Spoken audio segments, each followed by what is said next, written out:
Esselamu Aleyküm ve Rahmetullahi ve Berekatuh. Kıymetli din kardeşlerimiz. Bugünkü Ramazan nasihatımız Kur'an-ı Kerim'in kıymeti hakkında olacaktır.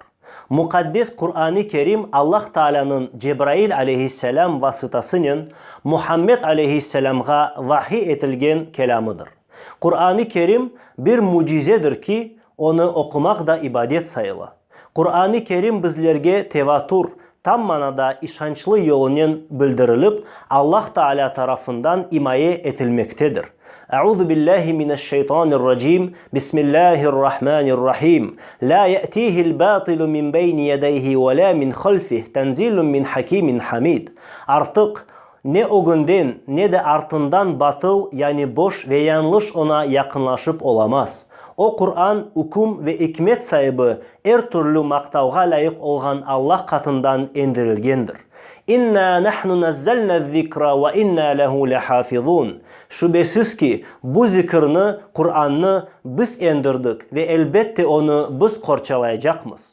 Ruhlar Kur'an ile canlanır ve kalpler onun ile teselli tapar. O Cenab-ı Hakk'ın emri ile insanlarını zulmetten nurga, Allah'ın yoluna çıkarır. Kur'an'a esaslangan adam yalan söylemez. Kur'an'dan yolbaşçılık algan kurtulur. Kur'an'la hüküm etken adaletli olur. Ona davet etken ise hidayetke çağırır. Kur'an Müslümanın azığıdır. O ne de üstün bir azıktır. Kur'an taşıyıcısı için kalbini onunla doldurmak ve bileklerini onunla kuvvetlendirmek ise daha mühim ve gereklidir. Kur'an'ı taşıgan Allah yolunda bütün dünyanın özü için küçükleşkenini anlar. Yalnız hakikatini aytır ve Allah için hiçbir yüzlevden korkmaz. Kur'an'ı okuganı sayesinde hayatı yengil ola ve o Yaradan'ın mükafatını kazana. Resulullah'ın sallallahu aleyhi ve sellem sahabeleri bu dünyada işte böyle yaşaganlar. Onlar sanki yürgen Kur'an gibi edilir. Onlar Kur'an'ın ayetlerinden yolbaşçılık alarak ve onlara bazanarak İslam'a çağırdılar. Azap hakkında ayetlerini okuganda korkanlarından titregenler. Allah'ın rahmeti hakkında ayetleri okuganda ise yüreklerini kıvanç kaplap alaydı. Onun büyüklüğü karşısındaki alçak gönüllülükleri ile gözlerine yaşala edilir. Onun Resulullah'tan sallallahu aleyhi ve sellem algan hükümlerine ve hikmetine teslim ola edilir. Onun ayetleri kalplerinin en terenlerine yerleşe edilir. İşte bunun için onlar izzetlendiler ve yetekçiler oldular. Saadetke ve kurtuluşa eriştiler. Resulullah sallallahu aleyhi ve sellem bu dünyadan ebedi dünyaya kavuşkan son, onun emir ettiğine göre Kur'an ile sözleşmekini devam ettiler. Bütün hayırlarda en ögde olanlar gene o Kur'an'ı taşıganlar oldu. Allah yolundaki bütün zorluklara katlanganlarının en birincileri gene de onlar edilir.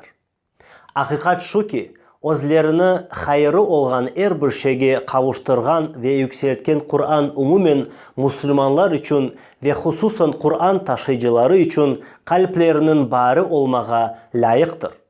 Gece gündüz onun ile sözleşirler, onu okurlar, tekrarlar ve ezberlerler. Hem de ondan yolbaşçılık alırlar. Böylelikle en hayırlı selefinin en hayırlı halefleri evlatları olurlar. Kur'an'ın indirilmesine, ezberlenmesine, onunla hidayetke kavuşulmasına, tilavetinin yani güzel ve doğru okulmasının faziletine, içindeki ve çevresindeki hayrının bolluğuna ait ayet-i kerimeler ve hadis-i şerifler pek çoktur. Nezele bihi ruhul emin ala kalbike litekune minel munzirin. Onu ruh yani Cebrail tendiyecilerden olursun diye senin kalbine indirgendir. İnna nahnu nazzalna zikra ve inna lehu lehafizun. Şüphesiz ki bu zikrini yani Kur'an'ı biz indirdik ve elbette onu biz korçalayacakmız. La ye'tihil batilu min beyni yedeyhi ve la min khalfih. Tenzilun min hakimin hamid. Ona o günden de ardından da batıl, boş ve yanlış şeyler yakınlaşıp olamaz. O Kur'an, hukum ve hikmet sahibi, her türlü maktavga layık olan Allah katından indirilgendir. İnne hâzel Kur'âne yehdi lilleti hiye ekvam ve yubeşşirul mu'minînellezîne ya'melûne's-sâlihâti enne lehum ecran kebîra. Şüphesiz ki bu Kur'an en doğru yolga eriştirir. Yaxşı davranışlarda olan müminlerge onlar için büyük bir mükafat olganını müjdeler. Ya ehlel kitabi kad ca'akum rasuluna yubayyinu lekum kethiran mimma kuntum tukhfuna minel kitabi ve ya'fu an kethir. قد جاءكم من الله نور وكتاب مبين يهدي به الله من اتبع رضوانه سبل السلام ويخرجهم من الظلمات إلى النور بإذنه ويهديهم إلى صراط مستقيم. Ey kitap ehli! Resulümüz sizge kitaptan gizlengen birçok şeyinizni anlatmak için geldi. Birçok kusurlarınızını da afu etmekte. Hakikaten sizge Allah'tan bir nur, açıktan açık bir kitap, Kur'an geldi. Razılığını araganını Allah onunla kurtuluş yollarına getirir ve onlarını iradesiyle karanlıklardan aydınlığa çıkarır ve dosdoğru bir yolga kavuşturur. Alif Lam Ra kitabun enzelnahu ileyke lituhricen nase minez-zulumati ilen-nur biizni rabbihim ila sıratil azizil hamid. Bu Kur'an Rabbilerinin izniyle insanlarını karanlıktan aydınlığa her şeye galip ve maktavga layık Allah'ın yoluna çıkarman için sana indirilgen bir kitabımızdır. Ela bi zikrillahi tatmainnul kulub. Biliniz ki kalpler ancak Allah'ını anmak ile huzur tapar. Efela yetedebberunel Kur'an. Velev kâne min indi gayrillahi levecedu fihi ihtilafen kethira. Ala Kur'an üzerinde gereği gibi düşünmeyecekler mi? Eğer o Allah'tan başkası tarafından gelgen olsaydı, onda birçok uygunsuzluk tapar edilir. Bu mesele hakkında Peygamberimiz sallallahu aleyhi ve sellem hadislerinde şöyle buyurmakta. Sizin en hayırlınız Kur'an'ı öğrengen ve öğretkendir. Diğer bir hadiste Allah'ın kitabından bir arif okuğanğa bile bir hasene, hayırlı amel sayılması vardır. Her bir hasene için 10 kere ziyade karşılık verilir. Elif, lam, mim bir ariftir deyip aytmayım. Lakin elif de bir ariftir, lam da bir ariftir, mim de bir ariftir. Başka bir hadiste Kur'an'ın mahiri olgan, yani güzel ve ayrıntılı okugan, kerim ve itaatkar melekler ile beraberdir. Kur'an'ı kıynalıp okugan, zorluk çeken için ise 2 kat ecir, yani mükafat vardır. Diğer bir hadiste içinde Kur'an'dan bir şey bulunmayan kimse hakikaten harabe bir ev gibidir. Başka bir hadiste Kur'an'ı okunuz çünkü o kıyamet günü sahibine, yani okuyucusuna şefaatçi olarak gelecektir. Başka bir hadiste şüphe yok ki Allah bu kitap ile bazı cemiyetlerini yükseltir, bazılarını da alçaklaştırır. Ebu Davud ve Et-Tirmizi sahih bir hadiste Resulullah sallallahu aleyhi ve sellem'in şöyle buyurganını rivayet ettiler. Kur'an sahibine, okuyucusuna oku ve yüksel. Dünyada nasıl okugan olsan şimdi de oku. Elbette senin cennetteki yerin okugan sonki ayetine göre olacaktır. Başka bir hadiste Kur'an'ı okunuz ve onunla amel etiniz. Sakın ondan uzaklaşmanız. Onu kullanarak aldatmanız. Onu kullanarak aşamanız ve mallarınızı artırmanız. Diğer bir hadiste Kur'an ile sözleşiniz. Muhammed'in canını elinde tutkanğa emin olsun ki onun Kur'an'ın unutulması devenin tırşavlarından kurtulup kaçmasından daha tezdir.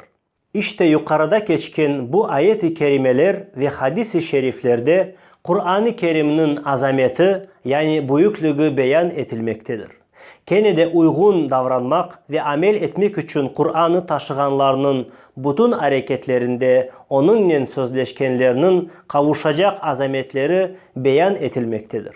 Kur'an sahibi okuyucusu Kur'an'ı hayır yollarında büyük bir gayret meydana getirilgence okur, yoksa tozlansın dep rafka koymak ya da süslendirip dolapka yerleştirmek yahut da unutmak için değil. Allah bizlerini o gayip etkenlerden olmaktan korçalasın. Böyle eken Kur'an-ı Kerim'ge göre söyleşiniz ey kardeşler. Tam bir tilavetle onun tilavetine aşıkınız ve tam bir uygunluk ile ona uyunuz. Tam bir amel ile ona göre amel etiniz. Tam bir bağlılık ile ona bağlanınız. Tadınız güzel ve kokunuz hoş olsun. Kur'an'dan yolbaşçılık alganlarının ok saflarında olunuz ki ahirette oku ve yüksel denilgende kene ok saflarda cennetke kirgenlerden olursunuz. Böylece zaferinin ve büyük bir kurtuluşunun ve en büyüğü de Allah'tan bir ridvanının sahipleri yani onun razılığını kazananlardan olursunuz. وَبَشِّرِ الْمُؤْمِنِينَ İman sahiplerini sevindir. Kur'an-ı Kerim ile daima olunuz. Gelecek Ramazan nasihatlarımızda görüşmek üzere. Esselamu Aleyküm ve Rahmetullahi ve Berekatuhu.